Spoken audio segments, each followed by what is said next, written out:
નમસ્કાર મિત્રો, ધર્મલોક ચેનલમાં આપ સૌનું હાર્દિક સ્વાગત છે।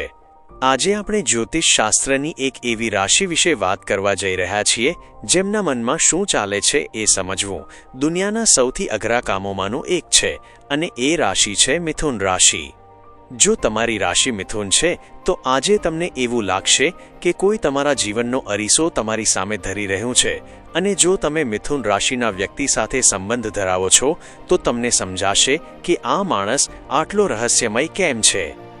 મિથુન રાશિ એ આકાશમંડળની ત્રીજી રાશિ છે જેનો સ્વામી બુદ્ધિનો દેવતા બુધ ગ્રહ છે। આ રાશિના લોકો એટલા તેજસ્વી હોય છે કે તેઓ એકસાથે બે દુનિયામાં જીવતા હોય તેવું લાગે। તેમનો સ્વભાવ વાયુ જેવો છે જે ક્યારેય એક જગ્યાએ સ્થિર નથી રહેતો। તેમની વાત કરવાની શૈલી એટલી મંત્રમુગ્ધ કરનારી હોય છે કે તેઓ પથ્થરને પણ ઓગાળી શકે છે।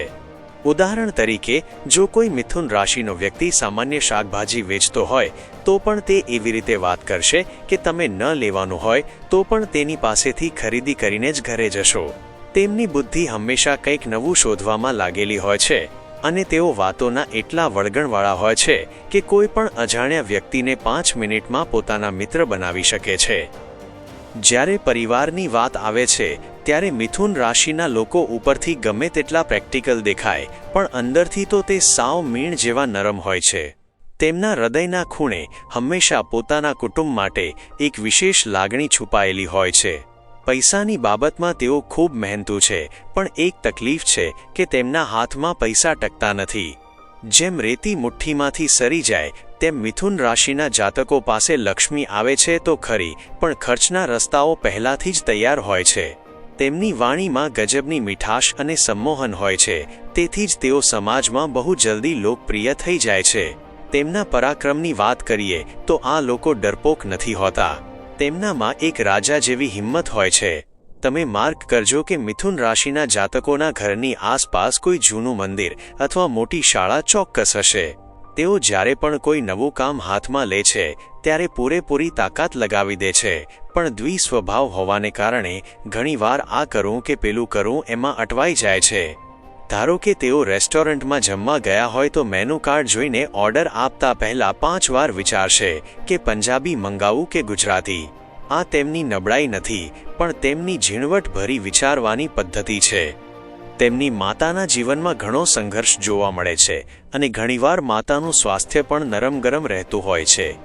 મિથુન રાશિના જાતકો મિલકત બનાવવાની બાબતમાં બહુ નસીબદાર હોય છે પણ ખાસ નોંધવા જેવી બાબત એ છે કે જો તેઓ લોન લઈને ઘર કે ગાડી ખરીદે તો તે તેમને વધારે ફળે છે અને તેમનું ભાગ્ય જલ્દી ચમકે છે।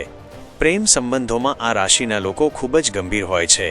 તેઓ જેને પ્રેમ કરે છે તેને પૂરી વફાદારી આપે છે પણ જો એકવાર તેમનો ભરોસો તૂટી જાય તો પછી તેઓ પલટીને જોતા પણ નથી। તેઓ પોતાના બાળકોના શિક્ષણ અને સંસ્કાર માટે ખૂબ જ જાગૃત હોય છે। નોકરી કે વ્યવસાયના ક્ષેત્રમાં મિથુન રાશિના લોકોને શરૂઆતમાં ઘણી ઠોકરો ખાવી પડે છે। ઘણીવાર એવું બને કે તેઓ જે ફિલ્ડમાં ભણ્યા હોય તેના કરતાં સાવ અલગ ફિલ્ડમાં કામ કરતા હોય। તેમના શત્રુઓ સીધી રીતે સામે આવવાને બદલે પાછળથી પ્રહાર કરનારા વધુ હોય છે પણ મિથુન રાશિના લોકોની છઠ્ઠી ઇન્દ્રિય એટલી પાવરફુલ હોય છે કે તેઓ આવનારા સંકટને વહેલા પારખી લે છે। લગ્ન પછી મિથુન રાશિના લોકોનું ભાગ્ય અચાનક પલટો મારે છે। તેમના જીવનસાથી તેમના માટે નસીબના દ્વાર ખોલનારા સાબિત થાય છે। જો તેઓ પોતાના પિતા કે દાદાનો જૂનો ધંધો સંભાળે તો તેમાં તેમને અઢળક સફળતા મળે છે। ઘણીવાર આ રાશિના લોકો પોતાનું ઘર છોડીને દૂરના શહેરમાં કે વિદેશમાં જઈને સ્થાયી થાય ત્યારે જ વધારે પૈસા કમાય છે। જન્મભૂમિ કરતાં કર્મભૂમિ તેમને વધારે ફળે છે। રોકાણ કરવાની બાબતમાં તેઓ ખૂબ જ દીર્ઘદ્રષ્ટિ ધરાવે છે। તેઓ ક્યારેય ઉતાવળે પૈસા ક્યાંય રોકતા નથી પણ એકવાર રોકાણ કર્યા પછી તેઓ ધીરજથી તેના ફળની રાહ જુએ છે। સમાજમાં તેઓ ગમે તેવા માહોલમાં એડજસ્ટ થઈ જાય છે।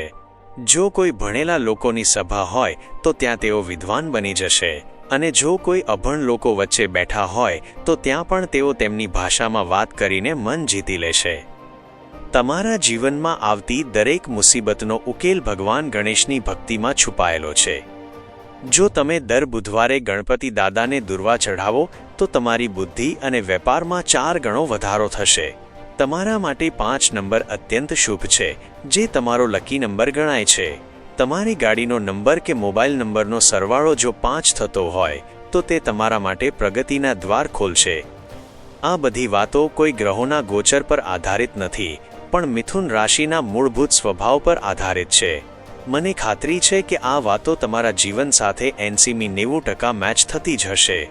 જો તમને આ વિડીયો ગમ્યો હોય અને મારી સમજાવવાની રીત પસંદ આવી હોય તો આ વિડીયોને લાઇક કરજો અને તમારી રાશિના બીજા મિત્રો સાથે શેર કરજો.